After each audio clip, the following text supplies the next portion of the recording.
నమస్కారం. నేటి పంచాంగం ఫిబ్రవరి 16వ తేదీ 2024. శ్రీ శోభకృత్నామ సంవత్సరం, ఉత్తరాయణం, హేమంత ఋతువు, మాఘమాసం, శుక్లపక్షం.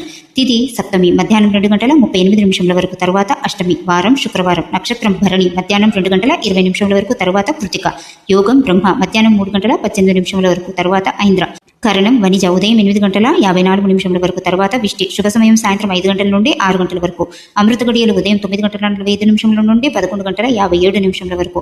వర్జం రాత్రి 2 గంటల నుండి 3:33 వరకు. రాహుకాలం ఉదయం 10:30 నుండి 12 గంటల వరకు. దుర్ముహూర్తం ఉదయం 9:02 నుండి 9:48 వరకు, తిరిగి మధ్యాహ్నం 12:54 నుండి 1:40 వరకు. సూర్యోదయం ఉదయం 6:43 సూర్యాస్తమయం సాయంత్రం 6:18 వరకు. ఈనాటి ప్రత్యేకము రథసప్తమి. ఈనాడు సూర్యుడిని ఆరాధించడం ఉత్తమమైనదిగా చెప్పుకోవచ్చు. అందులోనూ కొత్త మట్టి పాత్ర లేదా ఇత్తడి పాత్రలో ఆవు పాలతో పాయసం చేసి, చిక్కుడుకాయల రథం మీద చిక్కుడు ఆకులు పైన ఈ పాయస